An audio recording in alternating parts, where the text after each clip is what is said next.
les amis, j'espère que vous allez bien. Je suis très heureux de vous retrouver en tout cas sur ma chaîne Les Reviews du Sanctuaire pour cette 38e chronique.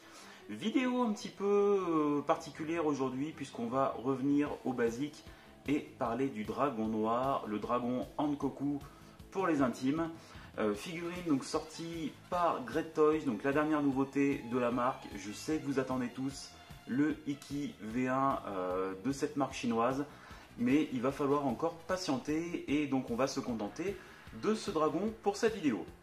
En tout cas, on va rapidement donc, démarrer donc, la vidéo test de cette figurine du dragon noir et donc vous connaissez mon système de notation donc à partir de smiley pour vous donner mon ressentiment sur chaque étape de la découverte de cette figurine, et on va directement donc parler de la boîte sans plus attendre.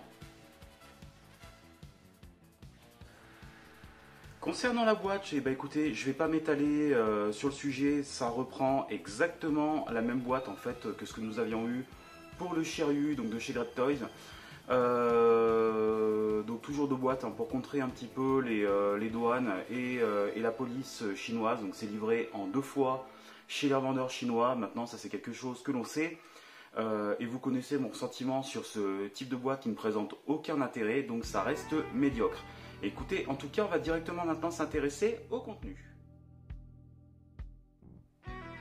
Concernant le contenu de la figurine, donc on retrouve un premier blister donc, qui cache un faux corps, donc qui permet de camoufler le véritable corps de la figurine, donc qui est en partie, puisque vous pouvez voir que vous avez un sachet supplémentaire donc avec les jambes.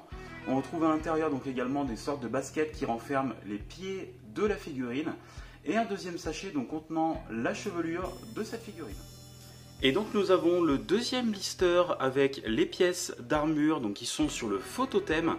À ce sujet-là, donc Great Toys a sorti en vente additionnelle un totem qui est adapté donc pour ce dragon noir. Et donc également il sortira pour le dragon Shiryu donc par la suite, je pense. Donc c'est une vente additionnelle, moi c'est pas quelque chose qui m'intéressait, mais c'était pour vous signaler que cela existe.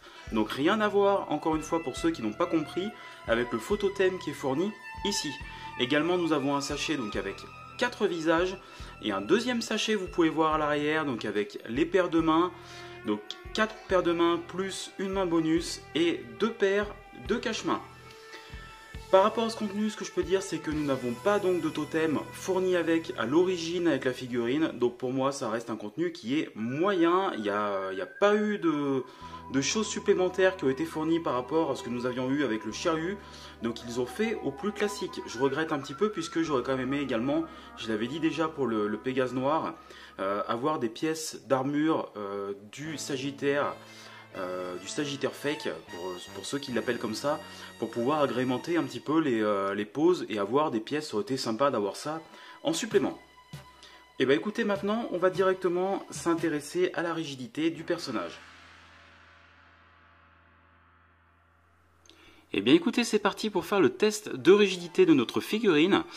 Et puis bah écoutez, le moins qu'on puisse dire avec Great Toys, c'est qu'on est quand même rarement déçu de ce côté, et là encore je n'ai absolument aucun problème. Le corps est parfaitement rigide, juste ce qu'il faut. On a toujours un corps qui est vraiment agréable à manipuler, donc un corps qui est propre à la fabrication de Great Toys. Donc ça c'est quelque chose que je rappelle, puisque c'est toujours, je trouve que c'est toujours un plus sur cette gamme Great Toys EX. Donc écoutez, pour moi c'est très bon. Je suis extrêmement satisfait de ce corps. Il y a aucun problème, même au niveau des pieds, c'est parfaitement rigide. Ce qu'il faut au niveau des bras, je regarde encore un petit peu, j'ai absolument rien à dire. Pour moi, c'est très bon. Nous allons maintenant nous intéresser à la qualité des éléments, donc à commencer par la chevelure. Donc on peut voir que cette chevelure de base ne propose rien en tout cas de différent que j'ai pu noter avec le Shiryu de cette même marque. Maintenant en ce qui concerne donc la chevelure casquée, on remarque qu'il y a un sculpte qui a été fait spécifiquement donc pour ce personnage, à savoir que même la chevelure arrière, si on regarde bien, on a des petites différences. Alors ça va souvent par rapport aux longueurs de mèche, mais elle est quand même bien différente de ce que Great Toys nous avait proposé avec le Shiryu. En tout cas, c'est un très bon point pour ma part, je la trouve très sympa. Malgré tout, je note quand même, on va en reparler dans le rendu, donc le manque de mèches avant, donc qui n'ont pas été... ça aurait pu être une amélioration que nous aurions pu attendre. Maintenant, concernant les visages de ce dragon noir, donc nous avons 4 visages qui nous sont proposés ici par Great Toys. Donc des visages qui ont été faits comme le Pégase noir spécifiquement pour cette version. Donc on remarque que nous avons malheureusement donc, des yeux qui ne sont pas ombrés comme on aurait souhaité par rapport à la photo que je vous mets de l'animé. Donc c'est un choix qui a été fait, ils se sont basés un petit peu sur ce qu'avait fait Bandai sur sa version du dragon noir classique. Malheureusement je le regrette puisque j'aurais aimé avoir quelque chose de beaucoup plus foncé. On voit qu'ils ont tenté de foncer un petit peu les yeux mais pas assez et on a encore les pupilles qui sont apparentes. Donc ça va demander de faire un petit peu de custom. Maintenant pour le reste des visages, donc avec ce visage neutre, nous avons un visage donc souriant avec un petit rectus qui est plutôt sympa, un deuxième visage souriant avec regard en coin et un visage hurlant. Concernant les mains qui nous sont fournies avec cette figurine, donc pas de mains civiles, on a des mains bleues. Le choix qui avait été fait également pour le Pégase noir. À côté de ça, on retrouve exactement la même chose que nous avions avec le dragon Shiryu, à savoir 4 paires de mains plus une main bonus, donc main point fermé, semi-ouverte, grande ouverte, main d'attaque type Excalibur et donc une main qui permet de pointer de l'index en bonus, donc qui est plutôt sympa et qui va nous permettre quand même de faire pas mal de choses en termes de posing. Au passage des mains, on s'aperçoit quand même qu'on a une finition qui est assez grossière au niveau de la peinture et ce qui est quand même dommageable pour ma part. C'est un petit peu triste de la part de Great Toys. Maintenant, on va s'intéresser de nouveau aux éléments de l'armure. Donc on va commencer par les jambières et là tout de suite, je vous montre ici, j'ai un petit défaut de peinture, j'en ai pas eu qu'un seul. Ce que je vais faire, c'est que je vais prendre ici un marqueur donc permanent et tout simplement, voilà, je vais venir appliquer un petit peu et on va voir que ça va masquer. Vous le savez, mais une fois sur la figurine, c'est quelque chose dont on ne fera absolument plus attention. Donc si vous avez des petits défauts de peinture, c'est une petite astuce que je vous donne pour pouvoir les masquer. Et donc ça fera tout à fait le travail. En tout cas, les jambières, donc on retrouve les mêmes que nous avions, les éléments d'armure, pas de révolution de la part donc, de Great Toys. De même qu'avec les petites genouillères qui étaient un petit peu sous-dimensionnées. Donc ça, on va y revenir un petit peu maintenant après dans le rendu. Et donc ici maintenant on va s'intéresser à la ceinture, donc avec la pièce de ceinture que j'ai retirée ici, donc on peut voir qu'on a deux petits bitoniaux qui vont venir s'enfoncer pour pouvoir fixer la ceinture sur le personnage. Je voulais revenir sur un point, apparemment j'ai pu voir que pas mal de monde avait eu un souci de pan-de-jupe qui remontait, et c'était un petit peu mon cas sur cette partie-là. Alors dans ces cas-là, ce que je vous conseille de faire, c'est de démonter la pièce en question, donc qui remonte délicatement, parce qu'on peut voir que les attaches sont quand même assez fragiles. Vous prenez une lime de modélisme, et donc vous allez venir gratter ici, donc poncer, voilà, pour enlever en fait le surplus de peinture, puisqu'en général on voit que ça frotte, que ça vient frotter sur le haut de la ceinture, et quand c'est fermé, et bah du coup, voilà, ça vous fait le problème de remonter. Et donc là, ça permet de corriger quand même, ou en tout cas atténuer le problème.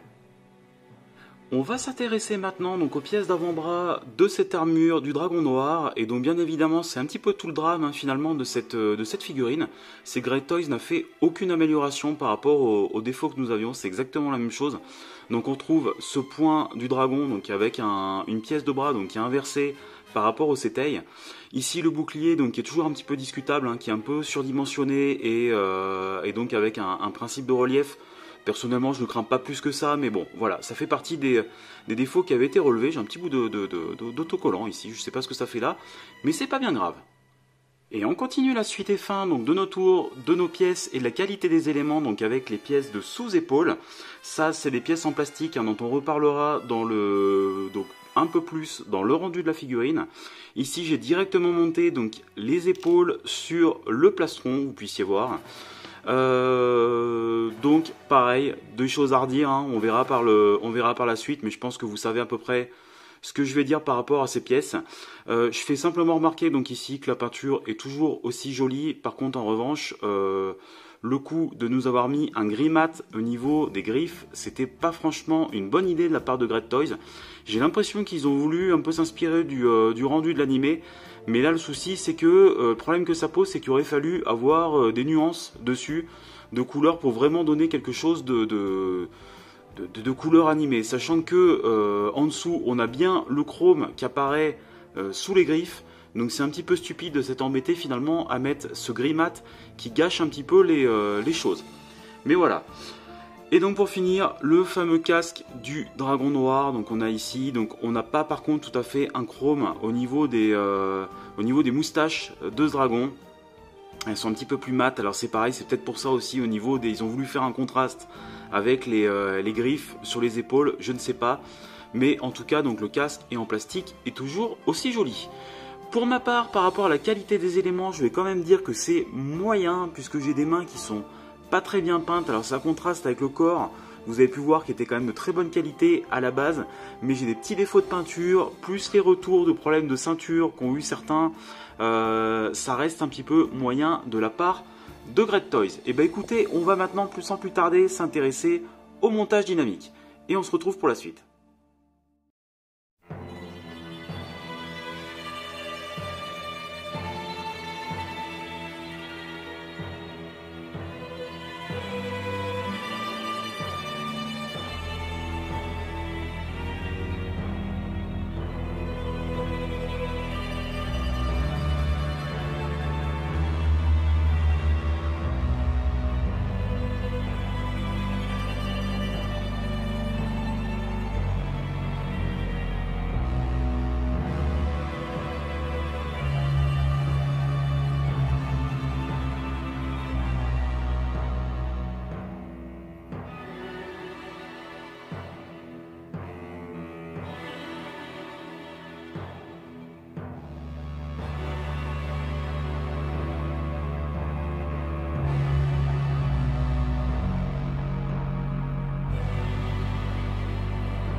Bien écoutez, après avoir vu la maniabilité de notre figurine, on se retrouve pour faire le point sur le rendu. Donc je vous l'ai mis avec le Pégase noir à ses côtés, donc pour qu'on puisse avoir un plan d'ensemble de nos deux protagonistes. Et je vais vous dire un petit peu moi ce que je n'ai pas aimé sur cette figurine, ce que j'ai aimé, et on va faire le point par rapport à tout ça. Alors en tout cas, moi personnellement, ce que j'ai pas aimé, donc je le dis encore une fois, ça reste mon avis personnel, mais bien évidemment, alors il y a pas mal de défauts de sculpte par rapport à l'armure, donc ça on le sait. Ça a déjà été dit plusieurs fois, et bien évidemment je m'attendais pas à ce qu'ils nous refassent l'armure complète. C'est pas une surprise, donc je me doutais bien qu'ils allaient nous reprendre hein, le design que nous avions eu sur le Shiryu. C'est ce qui est le cas, donc c'est vrai que ici on a... moi ce qui me choque le plus hein, de toute façon, c'est principalement cet espace avec un plastron qui n'est pas assez grand.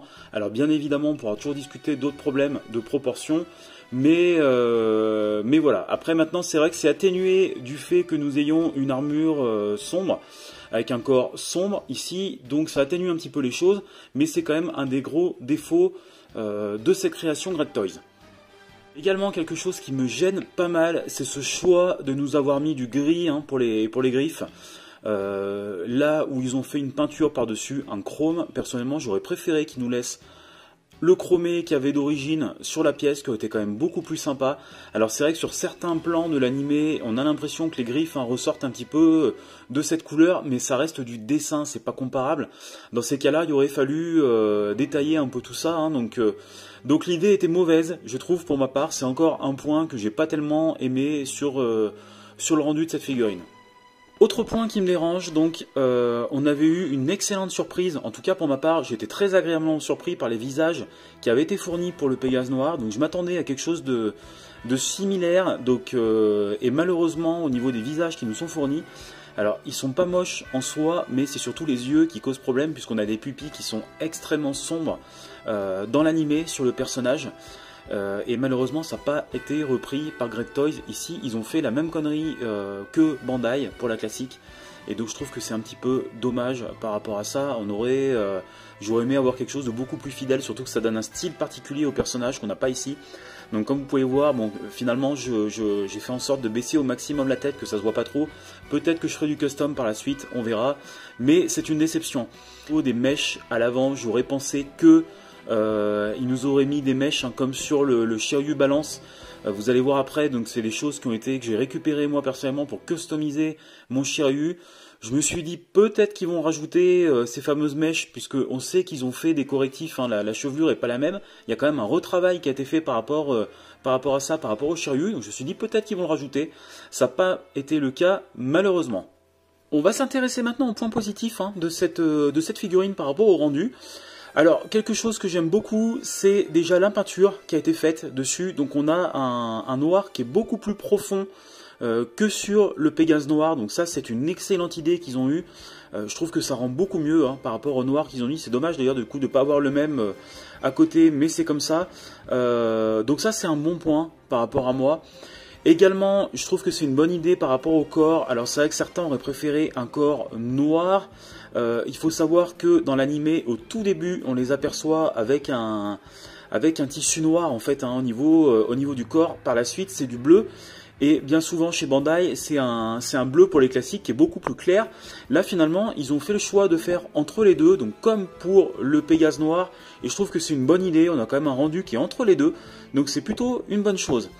De même, ils ont bien respecté hein, le bleu au niveau de la ceinture ici, donc ça je trouve c'est quelque chose qui me plaît également. Et à noter donc l'excellent travail, enfin excellent, le bon travail en tout cas qui a été fait au niveau des mèches qui sont différentes du Shiryu, donc on a quand même par rapport à ça un rendu qui est plutôt sympa. Voilà ce que je pouvais vous dire un petit peu, enfin mes moins et mes plus par rapport au rendu de cette figurine. Je reste quand même mitigé, pour moi c'est moyen malgré tout, parce qu'il y a quand même pas mal de défauts, de choses à redire sur ce personnage. Malgré tout, on a un personnage qui est quand même ultra classe et bien évidemment je le préfère à la version Bandai pour ma part, donc déjà qui est bien moins cher, et c'est vrai qu'on bénéficie quand même du Core EX qui permet de se faire plaisir au niveau des poses. On a quand même de quoi lui donner du charisme malgré tout, et je sais pas ce que vous en pensez, mais je trouve que l'ensemble des deux personnages, moi personnellement je trouve que ça envoie quand même, hein, donc c'est quand même très très sympathique.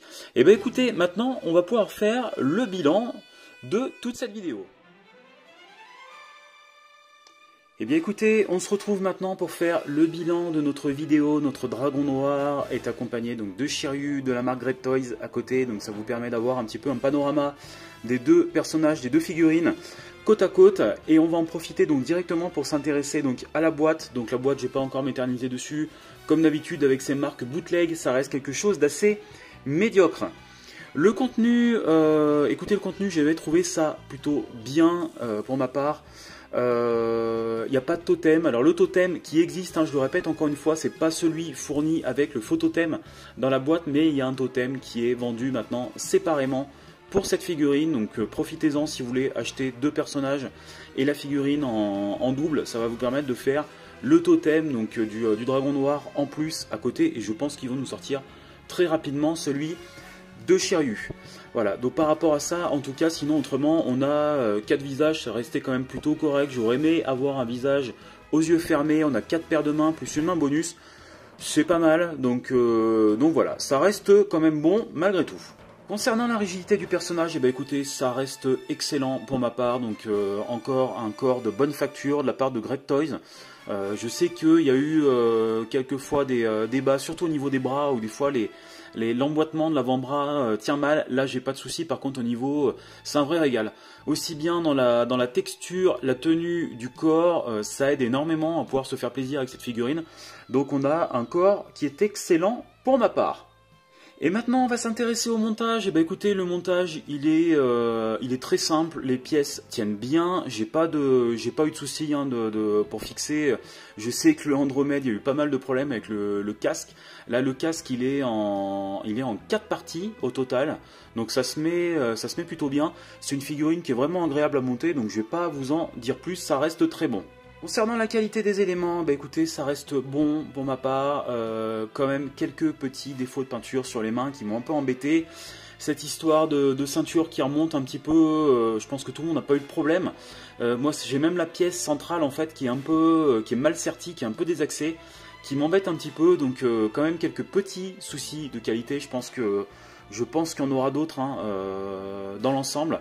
Mais voilà, par rapport à la qualité, c'est pas non plus... c'est mieux que du J-Model, mais ça aurait quand même pu être un petit peu mieux. Par rapport à la maniabilité, écoutez, ça reste très très bon, il n'y a rien à redire. C'est une armure qui est quand même... Bon, bien évidemment, les armures de bronze sont quand même assez peu couvrantes. Le fait qu'il y ait ce plastron, encore une fois, donc qui est ouvert, ça laisse des possibilités. Donc je pense que c'est un petit peu d'ailleurs un défaut qu'ils ont créé par rapport à ça. Ça donne la possibilité quand même de pouvoir bouger l'épaule et l'avant-bras, en fait, hein, le bras un petit peu dans tous les sens, donc on peut bien resserrer les bras. Donc ça quand même donne de la liberté en termes de posing.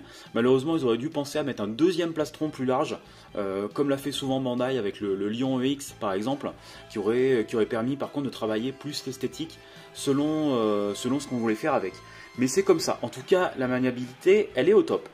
Le rendu, eh ben écoutez, je le trouve bon. Je vais pas revenir dessus puisque je viens de vous en parler tout récemment dans la vidéo, donc je vous ai donné mon avis dessus. Voilà, il y a des choses à redire.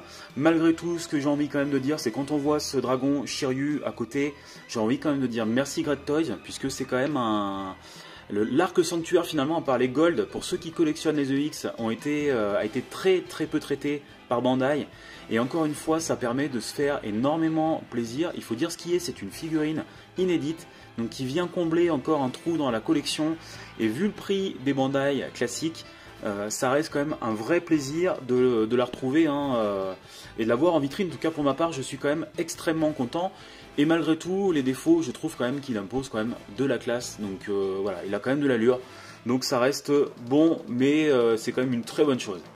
Et on termine donc maintenant par le rapport qualité-prix. Et ben écoutez, c'est une figurine donc qui coûte, moi que j'ai personnellement payé 44 € donc en importation bien évidemment depuis la Chine. Il faut savoir maintenant selon les sites que vous allez avoir un principe de TVA, donc on va se retrouver de taxe hein, qui est imposée.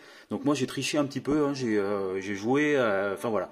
J'ai joué, j'ai gagné pour cette fois, ça sera certainement pas toujours le cas, je pense. Autrement, sinon vous allez maintenant plus vous en tirer autour de 50, une cinquantaine d'euros, peut-être 52 euros, je pense, en prix moyen de cette figurine avec les frais de port et donc bien évidemment les taxes incluses. Ce que j'en pense, on est quand même sur une figurine donc, qui n'a pas de totem, qui est vendue séparément. Donc le totem, lui, qui va coûter autour de 20 euros à rajouter en plus. On est quand même pas loin du prix d'origine d'une Bandai, même si le dragon Bandai classique était vendu en duo pack. Il coûtait une blinde. Moi, ça m'avait complètement écœuré à l'époque, je l'avais pas pris. Pourtant j'en étais malheureux mais je l'avais pas pris donc par rapport à si on regarde le prix de la Bandai, pour moi ça reste quand même un rapport qui a été pris qui est bon, qui est pas excellent parce que ça aurait pu, voilà, ça reste du bootleg. Si on rajoute tout ça, donc on est à plus de 70 euros, donc avec pour une figurine bootleg hein, avec le totem. Et si en plus du totem, vous n'êtes pas obligé, mais forcément il va falloir acheter encore une figurine supplémentaire pour pouvoir habiller ce totem. Donc voilà, ça reste quand même, ça a un certain coût, donc ça reste bon. Maintenant, moi c'est quand même une figurine que je conseille d'acheter volontiers si vous n'avez pas la Bandai. Donc pour finir justement par rapport sur cette note, ce que je pense dans sa globalité de cette figurine, mon avis, c'est que ça reste une belle figurine. Bon voilà, elle n'est pas excellente, elle n'est pas exemple de défauts, mais elle a quand même du charisme une fois bien posée. Je pense qu'une fois qu'on va voir la suite de cette gamme, je pense que le prochain sera certainement le Cygne Noir, si ça suit la même logique que la sortie des bronzes majeurs. Je pense que cette gamme elle aura quand même de la gueule une fois dans vos vitrines. Donc en attendant et éventuellement en priant qu'un beau jour, peut-être dans quelques années, je ne sais pas si on sera encore là, Bandai nous fasse les blacks et encore avant les bronzes en IX avec les armures de base. Donc voilà, ça reste quand même une jolie figurine pour conclure cette vidéo. Et bien écoutez, j'en ai à présent terminé maintenant avec cette vidéo du dragon Hankoku, dragon black pour les intimes. Donc si vous avez aimé cette vidéo, n'hésitez pas à me lâcher un petit pouce bleu, un commentaire, donc ça aide énormément le référencement de ma chaîne, c'est très important pour moi, donc faites-le. Si vous aimez encore plus ma chaîne, n'hésitez pas à vous abonner si ce n'est pas déjà fait. On se retrouve très prochainement pour une nouvelle vidéo, donc en attendant j'attends énormément le Delta de la part de Bandai que j'aurai au mois de novembre, donc selon la date de sortie, donc vous inquiétez pas, comptez sur moi pour vous en faire une vidéo. Il y aura quelques petites vidéos qui vont arriver, je pense que je vais vous faire une vidéo de Tethys qui a du retard en version Europe que j'ai toujours pas déballé, que j'ai reçu depuis un bon moment, donc je pense que je vais m'en occuper. Et on se retrouve donc très prochainement sur la chaîne.